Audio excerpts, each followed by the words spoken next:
Selamat pagi bagi kita semuanya. Salam sehat untuk kita semuanya. Salam Rahayu.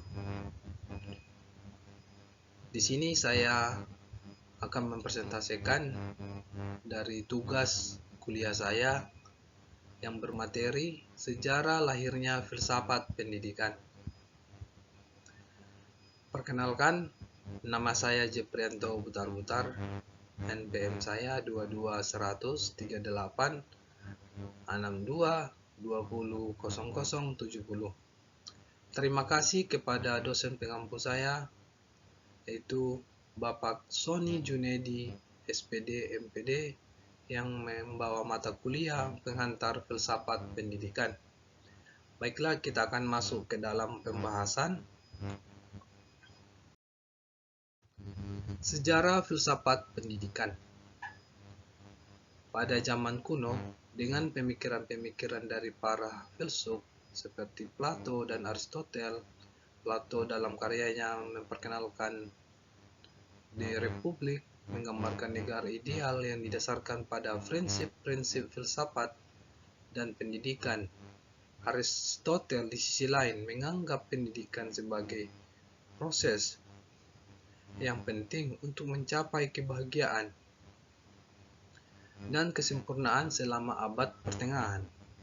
Filsafat pendidikan dipengaruhi oleh pemikiran agama dan filsuf seperti Saint Augustine dan Saint Thomas Aquinas. Mereka memandang pendidikan sebagai sarana untuk memperoleh pengetahuan tentang Tuhan dan untuk mengembangkan kebajikan-kebajikan moral.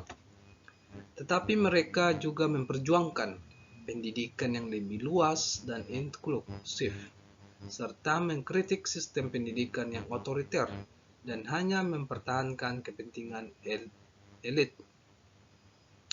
Pada abad ke-18 dan ke-19, pemikiran-pemikiran seperti Jean-Jacques dan Immanuel Kant memperkenalkan konsep-konsep baru dalam filsafat pendidikan. Seperti Royquist mengajukan konsep pendidikan alami di mana pendidikan harus disesuaikan dengan kebutuhan individu dan berasal dari pengalaman langsung. Ada juga yang dikemukakan dari Kant, memandang pendidikan sebagai sarana untuk membangun masyarakat yang bebas dan adil. Sementara dari Dewey memperjuangkan pendidikan yang berfokus pada pengalaman dan pengembangan kreativitas. Seiring berjalannya waktu di abad ke-20, filsafat pendidikan berkembang dengan pesat dengan pemikiran-pemikiran seperti Paulo Freire yang menekankan pentingnya pendidikan kritis dan pembebasan. Pemikiran lain seperti Mikhail juga mempengaruhi filsafat pendidikan dengan kritik mereka terhadap kekuasaan dan representasi. Dalam era globalisasi saat ini, filsafat pendidikan semakin terbuka untuk ide-ide baru dan kritik terhadap sistem pendidikan yang ada. Beberapa tema penting dalam filsafat pendidikan saat ini termasuk inklusi, kesetaraan, dan keberlanjutan menjadi sangat penting. Next. Hakikat pendidikan. Usaha sadar terencana untuk mewujudkan suasana belajar dan proses pembelajaran agar peserta didik secara aktif mengembangkan potensi dirinya untuk memilih potensi spiritual keagamaan, pengendalian diri, kepribadian, kecerdasan, akhlak mulia, serta keterampilan yang diperlukan dirinya, masyarakat, dan bangsa negara. Dalam hakikat pendidikan ini adalah pendidikan adalah suatu usaha sadar dan terencana untuk mewujudkan suasana pembelajaran dan proses pembelajaran agar peserta didik secara aktif mengembangkan potensi untuk memiliki spiritual keagamaan. Proses pembelajaran yang berlangsung sepanjang hayat manusia, pendidikan bukan hanya tentang memperoleh pengetahuan dan keterampilan, tetapi juga membentuk karakter dan memperluas wawasan bagi peserta didik. Pendidikan memungkinkan manusia untuk mengembangkan potensi dan kemampuan mereka secara maksimal, serta membantu mereka menghadapi tantangan dalam kehidupan. Pendidikan tidak hanya terjadi di lingkungan formal seperti sekolah, tetapi juga pengalaman kehidupan sehari-hari seperti interaksi dengan orang lain, membaca, menonton televisi, dan lain sebagainya. Dalam itu pun semua ada pendidikannya. Jadi, pendidikan dapat terjadi di mana saja dan kapan saja. Selain itu, pendidikan juga memiliki tujuan untuk mengembangkan kesejahteraan masyarakat serta keseluruhan.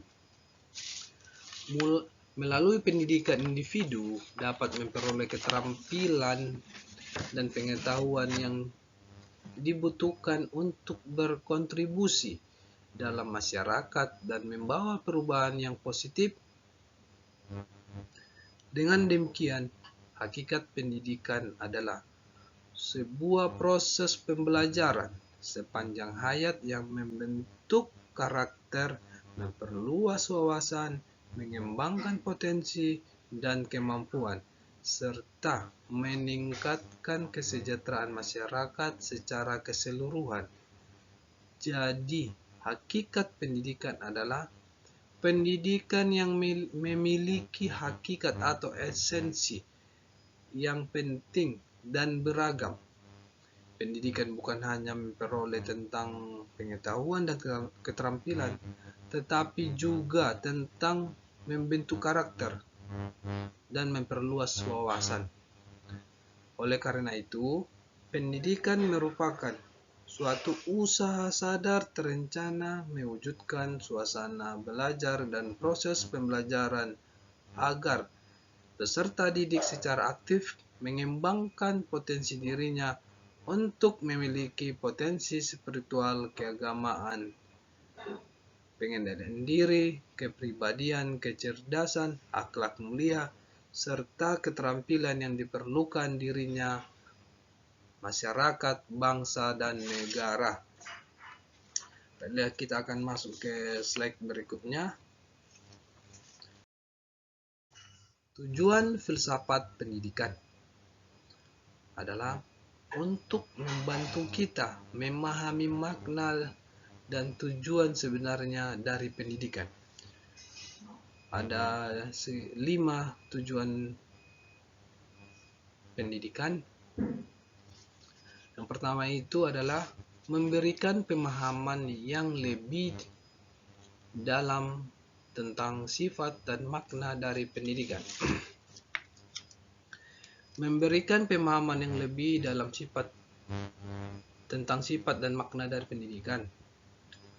Filsafat pendidikan membantu kita untuk memahami pendidikan dalam arti yang sangat luas, seperti sifat, tujuan, nilai, dan fungsi pendidikan. Contohnya, sifat pendidikan yang dianalisis oleh filsafat pendidikan adalah pendidikan tidak hanya terjadi di kelas atau di sekolah, tetapi juga melibatkan pengalaman dan pembelajaran sepanjang hayat. Jadi, filsafat pendidikan juga membahas tujuan pendidikan seperti mempersiapkan individu untuk masa depan, mengembangkan potensi individu, dan membantu individu menjadi kesejahteraan. Yang kedua itu adalah nilai-nilai yang disampaikan melalui pendidikan. Di sini filsafat pendidikan juga menjadi perhatian, seperti nilai-nilai moral, etika, dan keterampilan sosial. Selain itu, filsafat pendidikan juga membahas fungsi pendidikan, seperti memberi pengetahuan, dan keterampilan yang diperlukan untuk menjadi warga negara yang baik dan mengembangkan potensi individu yang bertanggung jawab, memiliki kesadaran sosial, dan dapat berpartisipasi dalam kehidupan masyarakat secara aktif, serta pendidikan harus memberikan kesempatan bagi individu untuk mengembangkan bakat dan niat mereka sehingga mereka dapat mencapai potensi terbaik mereka. Yang ketiga itu adalah membantu dalam pengembangan teori pendidikan. Di sini juga filsafat pendidikan sangat berperan penting, di mana karena filsafat pendidikan membantu kita untuk mengembangkan teori pendidikan yang bermanfaat dalam membimbing praktik pendidikan yang lebih baik. Teori ini kemudian dapat membimbing pendidikan di mana guru mengintegritaskan pengalaman langsung dalam pembelajaran siswa seperti melalui eksperimen di laboratorium atau kunjungan ke tempat-tempat yang relevan dengan subjek yang sedang dipelajari. Dengan demikian, filsafat pendidikan dapat membantu mengembangkan teori bermanfaat bagi praktik pendidikan yang lebih efektif dan efisien. Yang keempat itu adalah memberikan kerangka moral dan etis bagi pendidikan, di mana filsafat pendidikan juga berperan membantu kita untuk memahami nilai-nilai moral yang dimana yang sudah dijelaskan di bagian kedua. Nilai-nilai moral dan etis yang mendasari praktik pendidikan seperti keadilan, kesejahteraan, dan integritas. Misalnya, jika kita bicara tentang keadilan dalam pendidikan, maka filosofi pendidikan dapat membantu kita untuk memahami konsep keadilan dan konteks pendidikan. Kita dapat mempertanyakan apakah semua siswa memiliki kesempatan yang sama untuk mendapatkan pendidikan yang berkualitas, atau apakah ada diskriminasi yang terjadi dalam sistem pendidikan. Di sini filosofi pendidikan juga dapat membantu kita untuk memahami konsep kesetaraan dalam pendidikan, yaitu bahwa semua siswa harus diperlakukan secara sama tanpa ada diskriminasi atau perlakuan yang tidak adil. Selain itu, filosofi pendidikan juga dapat membantu kita memahami konsep integritas dalam pendidikan, di mana integritas ini mengacu pada kejujuran dan kebenaran dalam semua aspek pendidikan, termaksud dalam hal penilaian dan pengajaran. Filosofi pendidikan dapat membantu kita untuk memahami bagaimana mempromosikan nilai-nilai integritas dalam praktik pendidikan, seperti dengan mengajarkan nilai-nilai kejujuran, etika, dan tanggung jawab dalam pembelajaran. Dengan memahami kerangkaan moral dan etis ini, maka praktik pendidikan dapat dilakukan dengan lebih baik dan efektif, sehingga dapat memberikan manfaat yang lebih besar bagi siswa dan masyarakat secara keseluruhan. Yang kelima itu adalah memberikan landasan konseptual untuk pengambilan keputusan pendidikan. Di sini, filsafat pendidikan juga membantu membuat keputusan yang lebih baik tentang praktik pendidikan, termaksud desain kurikulum dan metode pengajaran, serta evaluasi hasil belajar. Dalam metode pembelajaran, seorang pendidik dapat mempertimbangkan pandangan filsafat pendidikan tentang bagaimana siswa belajar dan bagaimana pengajaran harus disesuaikan dengan kebutuhan mereka. Misalnya, seorang pendidik yang menganut pandangan FISME mungkin lebih cenderung menggunakan pendekatan pembelajaran dengan berpusat pada siswa dan memungkinkan siswa untuk memimpin proses pembelajaran mereka sendiri. Jadi, dalam ringkasannya, tujuan utama dari filsafat pendidik adalah untuk membantu kita memahami pendidikan secara lebih luas mendalam sehingga kita dapat memperbaiki praktik pendidikan dan mencapai tujuan yang diinginkan dari pendidikan itu sendiri. Slide berikutnya adalah urgensi filsafat pendidikan. Di mana urgensi filsafat pendidikan ini adalah cabang filsafat yang berkaitan dengan pertanyaan-pertanyaan mendasar tentang pendidikan seperti tujuan pendidikan, proses pembelajaran, peran guru dan siswa, dan nilai-nilai yang terkait dengan pendidikan. Ada beberapa urgensi pendidikan yang terletak di bawah ini, antara lain mengembangkan teori pendidikan yang bermutu. Filsafat pendidikan membantu mengembangkan teori pendidikan yang bermutu dan teruji dengan mengajukan pertanyaan-pertanyaan mendasar tentang pendidikan.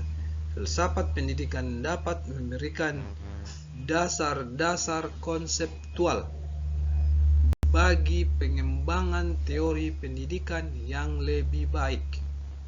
Yang kedua, membantu mengembangkan kurikulum.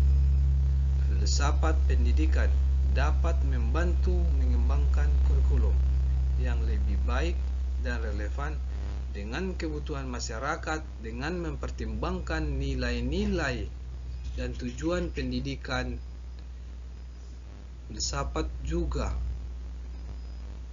pendidikan dapat membantu menentukan kurikulum yang sesuai dengan kebutuhan siswa dan masyarakat. Yang ketiga itu adalah menyediakan dasar pemikiran bagi pengembangan praktik pendidikan. Filsafat pendidikan menyediakan dasar pemikiran bagi pengembangan praktik pendidikan yang bermutu dan efektif dengan mempertimbangkan tujuan pendidikan dan peran guru, serta filsafat pendidikan dapat membantu mengembangkan praktik pendidikan yang lebih baik. Yang keempat itu adalah membantu mengembangkan pemahaman yang lebih baik tentang pendidikan. Filsafat pendidikan dapat membantu mengembangkan pemahaman yang lebih baik tentang pendidikan dengan mengajukan pertanyaan-pertanyaan mendasar tentang pendidikan. Filsafat pendidikan dapat membantu orang memahami esensi pendidikan dan makna nilai-nilai pendidikan. Dengan demikian, urgensi filsafat pendidikan sangat penting untuk membantu mengembangkan teori, praktik, dan pemahaman yang lebih baik tentang pendidikan.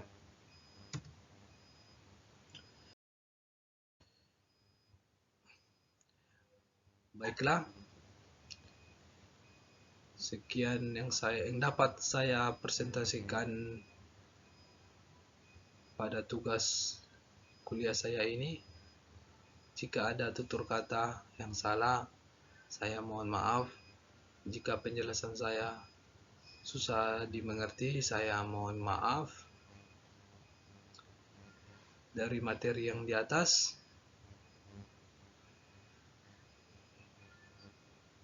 itu yang dapat saya jelaskan tentang sejarah lahirnya filsafat pendidikan.